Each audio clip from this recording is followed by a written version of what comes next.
pensais vous faire un petit update, mais en fait, je suis pas sûre si j'en ai parlé. Que j'allais essayer la germination puis la fermentation avec les poules. En fait, j'ai déjà essayé... il s'exprime un matin. J'ai déjà essayé la germination à Saint-Lin, mais j'avais pas poursuivi, puis probablement que l'énergie n'y était pas non plus. Sauf que là, je suis assidue depuis à peu près au moins 2 semaines. Puis j'ai commencé à faire ce que j'appelle, puis probablement que c'est le bon terme, je sais pas. Je suis désolée. Ils sont de bonne humeur, ils sont contents, ils sont en santé. De la fermentation continue. Dans ma chaudière ici, que vous voyez derrière moi, il y a 2 semaines, je l'ai partie avec un mélange de... En fait, la moulée qu'on a pour les poules, c'est des grains broyés avec des ajouts de minéraux et de calcium. Puis il y a sûrement autre chose dedans, là, bon pour les poules.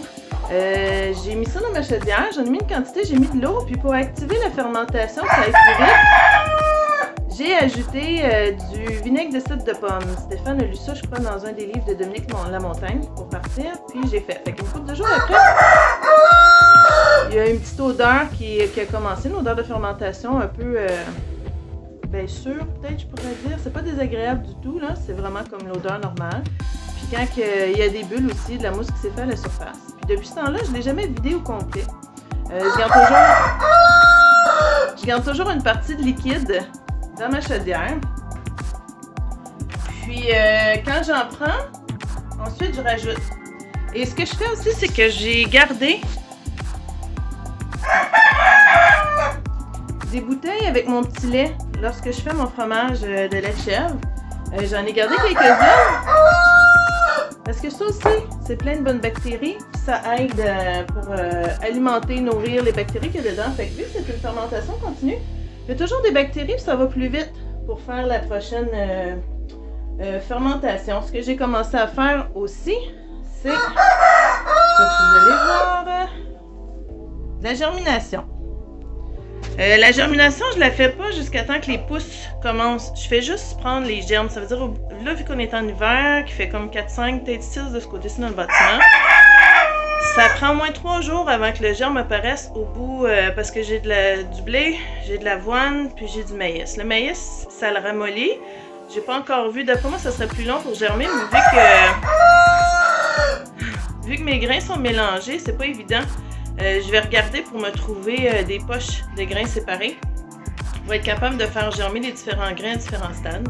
Pour l'instant, je ne les fais pas en pousses, je les fais vraiment juste en germe pour que ça ait le maximum de propriétés qui se développent. Puis ensuite, je le donne aux poules.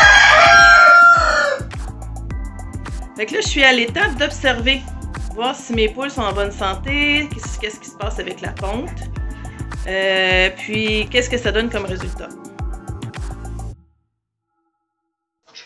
Donc, ce que j'ai pu observer jusqu'à là, c'est que mes poules sont en santé, ils vont bien. Ma petite poule ici, elle a tchoumé un peu, elle semble plus le faire. Puis j'essaie vraiment... Hey garçon, tu veux montrer comment t'es beau? Fait que j'essaie vraiment de faire en sorte que par eux-mêmes, ils développent des résistances aux maladies, puis aux petites grippes ou peu importe qu'est-ce qu'une poule peut avoir. Jusqu'à date, ça a l'air à bien fonctionner. C'est sûr que la fermentation... La fermentation, c'est vraiment top pour ça, vu que c'est plein de bonnes bactéries. Ça rend les grains digestes aussi. Puis, ce que j'ai pu observer depuis que j'ai commencé ça, c'est que mes canards, ils pondent bien. En fait, la ponte n'a pas diminué du tout. Je ramasse autour de 20... Au moins 20 œufs de poule. Puis là, je suis rendue qu'une journée sur 2, j'ai 5 œufs de canard sur 6 cannes. Ça veut dire qu'il y en a une qui n'a pas commencé à pondre encore. Puis la ponte va bien, les œufs sont beaux. Fait que je pense que c'est vraiment un must. Puis vu qu'ils sont enfermés à l'intérieur, ben, sauf quand que, ben, probablement que tantôt je vais ouvrir, là. Mais tu sais, ils n'ont plus accès à la verdure dehors. Hey, sérieux, là? C'est moi qui parle. Fait que vu qu'ils n'ont plus accès à toute la verdure dehors, ça va vraiment les aider. Puis jusqu'à là, je suis bien satisfaite. Fait que je vais faire un update dans les prochaines semaines au niveau des quantités. Parce que là, ce que je teste aussi, c'est aujourd'hui... Aujourd'hui, là, je leur en ai mis vraiment pas mal. J'ai fait un mix de... J'ai tout repris ce que j'avais comme grains germés. Puis, une grosse partie de grains fermentés. Puis je vais voir si ça va les satisfaire jusqu'à ce soir, parce que quand j'en mets pas assez, dès qu'on arrive, ils se garochent dans la porte ici, là. Puis ils ont faim, fait qu'il faut ajouter du sec. Là, j'en ai pas mis. Puis il en reste dans mes plats. Fait que je vais vraiment observer cet après-midi, là, autour de 2 heures. Je vais venir donner un biberon au bébé, puis je vais voir comment elles réagissent. Si elles sont affamées ou si elles sont contentées. À suivre. Belle expérience à faire. Mes chèvres sont pourri gâtées. Même mes 2 petites filles ici, là. Il y en a une que vous voyez pas, mais vous allez voir bientôt, là. Juste à dire, « Hey gang, voulez-vous une gâterie? Qui veut une gâterie? » Puis là, je m'approche du plat ici. Je lève le couvercle. Là, on regarde comment que les chèvres réagissent. Oh! Oh! On veut sa gâterie? Ouais! Oh! L'autre aussi, elle apparaît. Sauf que mes gâteries sont trop grosses pour mes petits bébés. Je trouve des morceaux plus petits. Oh! Ça veut sa gâterie, hein? Parce que je trouve des morceaux plus petits. Ah oui! J'en ai trouvé. Et là, vu que je filme, je vais y aller en étapes. Mais regardez ça comme ça devient fébrile, hein? On veut notre gâterie, on veut notre gâterie! Oh oui, on veut notre gâterie! Hein, Sunday? Puis eux autres, ça veut-tu leur gâterie, tu penses? Oh oui! Et on va commencer par là-bas. C'est des gâteries aux pommes pour chevaux que j'ai acheté marque Purina, mais il y en a toutes sortes de sortes, là. Puis regardez ça. Et de 1, et de 2, et de 3. Puis la grosse. Petit bébé, elle. Avec sa gâterie. Et où, Sunday?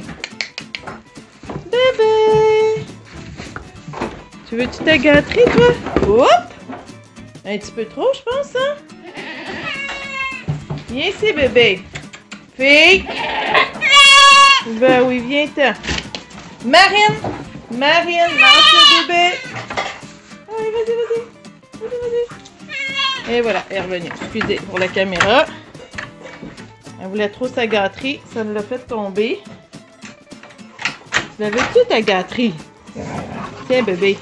Hey! Tiens, bébé. Et de 1. Toi, tu veux-tu ta gâterie aussi? Ah oui!